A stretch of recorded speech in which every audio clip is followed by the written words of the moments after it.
We continue to preview the 2025 college volleyball season. Our stop today is Grayson, Kentucky, as we visit with Russ Cassidy, who is heading into his third season as the head coach for the Kentucky Christian Knights. Coach, I know you've been with the program for a long time in many capacities as well, but heading into year 3 as the head volleyball coach. Last year, 2-26. Both of your wins, though, were in conference as well, in the Appalachian Conference. Tell us a little bit about 2024. Well, I think 2024 was a year that I guess you could say was a disappointment. We had higher expectations for our team. Injuries hurt us a lot. I think, I think leadership, wasn't there that we needed at times. I'd say we definitely were disappointed and underachieved what we really could have done. Well, it gives us a chance to look ahead. And I know that you've been working on that during the spring. Coach, I've had the opportunity for the last 3 summers to get to visit with Coach Jason Aubrey, which has been a privilege, and someone who has in his position now heading to year 3 as well. He's talked about what they do, apart from just being on the football field. What do you all do team building wise there at Kentucky Christian? I'm sure it's a little bit different, from a female sport from a male sport. But, from team building, we do like to get together a lot. But most importantly, we want our players to be involved in a lot of small groups on campus. We are a Christ-centered program. We are a Christ-centered university. We're not all, it's not all Bible studies, but, we just want everybody to be involved in something on campus. If you interject and get involved, then you're going to thrive. Anywhere you go, you're going to thrive as long as you insert yourself into something. But, my girls are big on hanging out here at the house. My wife makes dinner. They swim at the pool. They go to Grayson Lake State Park, and paddleboard, canoe, hike. They're outdoorsmen or outdoors women, I guess you could say. But team bonding, from going to get their nails done, going to get coffee, to small group Bible studies, is something that they're involved in, and we really don't have to encourage them that much. They kind of just do it on their own. But we're huge on community. We're definitely wanting to give back to the community. We also are partnering with several local churches to get into their youth groups. We're also wanting to do any kind of community service, especially that's going to spread the message that we want to represent as well. I understand, Coach. Well, I look ahead then to 2025 now, from the spring and summer on into the fall. Offense last year, well, Lydia Ward, let's just start right there. Lydia Ward was in the top 3 in a number of categories, and we're talking about a versatility of categories. Top 3 in kills per set, assists per set, digs per set. She maybe the most versatile player around. Coach, where are you going to use her in 2025? Wow. We can use her just about anywhere we want to go, from setting up the net to setting to going to get water, because what you say, she is versatile. And the great thing about Lydia is she's very humble. She's humble, and she's a quiet leader. So honestly, when we get back here in about 5 weeks, placing everybody and placing Lydia and using her in the right spot, it's going to be essential, and it's going to be a big key for us. But I see Lydia probably leading our team in kills, and I'll be honest with you, probably assists. But we'll see. We'll see. When we get here. We're visiting now with Coach Russ Cassidy here on Midwest Sportsnet, and I encourage you, please take the time, like this video, and subscribe to the channel too. We enjoy talking about small college sports throughout the Midwest and beyond, and it does help. I think it really does help. Coach, I appreciate you taking time with us today. A former sports journalist, so I'm sure you could do this interview as well. Take the switch windows with me and do the interview. But I appreciate you listening and answering some of those questions. And I love the outdoor feel going on behind you as well. I like to hear the birds too, and all that's going on around. It's a nice summer feel, Coach. With the if Lydia excels then and may even take more of an aggressive stance from an outside spot, inside. I mean, it doesn't matter assists. You ran a 6.2 last year. Is there room for other people to come in and who might be stepping in to assist more if Lydia moves around? Well, absolutely. I've got a great group of setters, young setters. I'm going to start off with sophomore Mary Ansley Harrington out of Noonan, Georgia. She got great hands, knows high IQ, knows the game really, really well. And we're looking for a lot for her or from her because she's also a leader on this team too. Everybody loves Mary Ansley. She's got that bubbly personality that, it's infectious. When Mary Ansley's in the room. So also another sophomore is Savannah Butler from the Louisville area. She did a lot of serving specialist for us last year. That was her role, but I expect her to step up and get a lot of playing time in that setter's role too. I got two really, really good freshman setters coming in. Grace Lewis from Omaha, Nebraska. She's tough. She is. I expect her to do a lot. And again, she's just a great person too. But just a powerful setter, very strong. And then I got Josie Doss from Central Ohio. She's, I think, a third generation here at KCU. Her family were here. This was a perfect fit for her. She's a little smaller than the others, but she's going to do great things here as well. All right, Coach. I've heard you say before that back row. Well, you're familiar with that area when you played, so I'm sure that you have an affinity for the back row. Tell us who may be stepping up in that area for you for 2025. Oh gosh, yeah, it's I'm excited about the back row this year. I've got athletes that's going to be in the back row. So we're going to start off with her name is Turtle Vagettis. Probably one of the most athletic kids that we have here. She played a lot last year in the DS as a DS role, so she's going to compete for the libero DS position. Junior Faith Fowler, who I mentioned earlier to you off camera. She's coming back from some some health issues, but I think she's going to compete as well. Got a super athletic freshman who is just solid in Danica Street from the Shepherdsville, Kentucky, a local kid, I guess, if you're looking at Kentucky kids, but she's solid, big personality, but just absolute stud in the back row. She'll compete, for the DS and the libero jersey as well.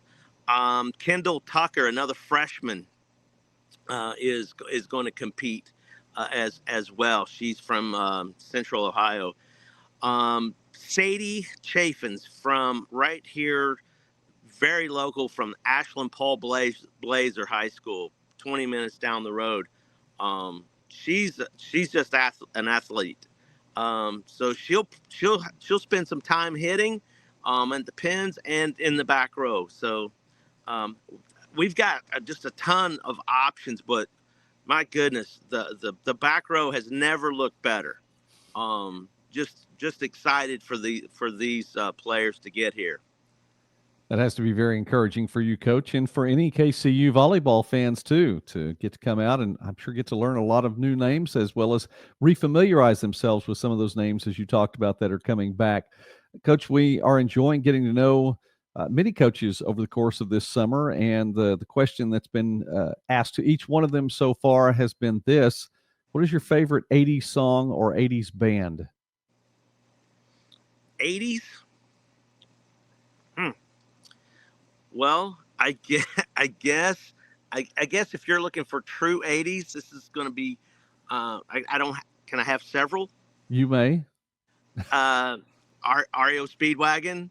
Yeah, that Um, works. um, I guess here's one that spans many decades. Um, Probably going to be very unpopular with a lot of people. Kiss, my favorite, my favorite band of all time. I think I've seen them in every decade. Wow, that's neat. Um, um, Sticks.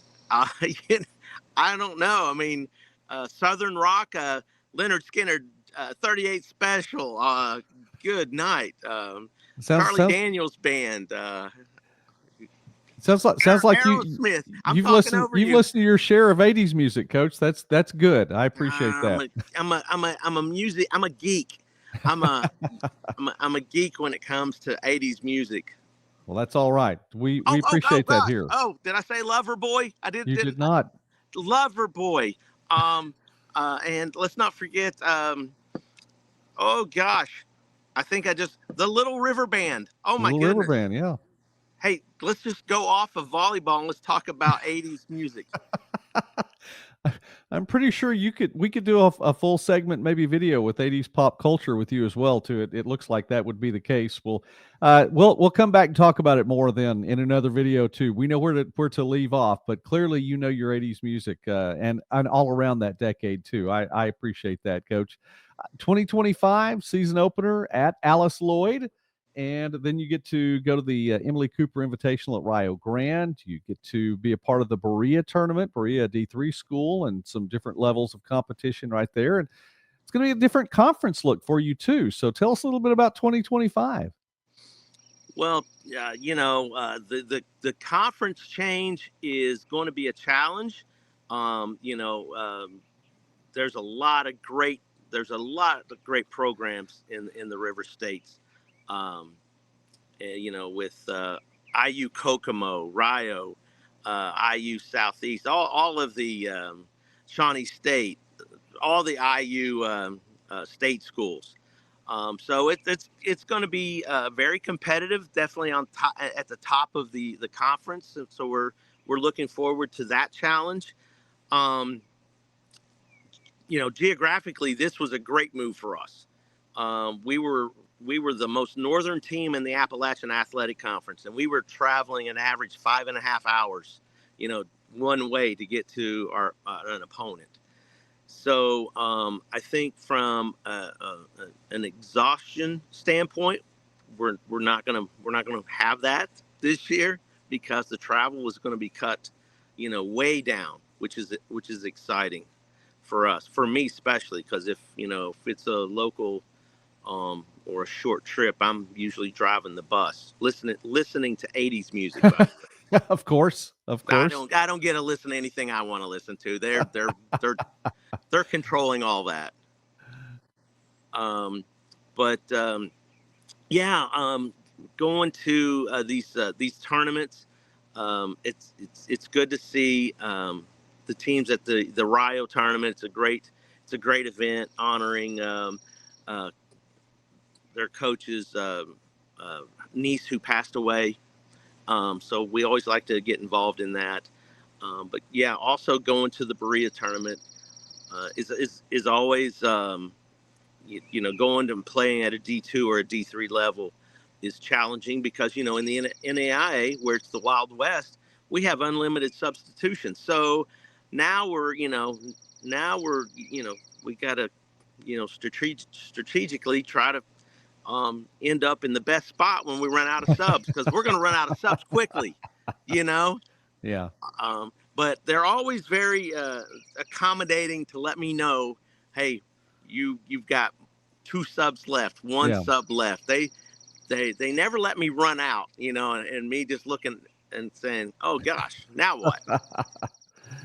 Well, all right, Coach. Well, we will definitely be following the Knights this year and looking forward to seeing how you do in the new opportunity there in the River States. And I would say this too, Coach. In my house, whoever's driving gets to pick the song. So I just feel like that's something you may want to look into. I get it though. I have Do 5 you do kids and you 4 of must those are you? daughters, so I was they gonna try to say, choose.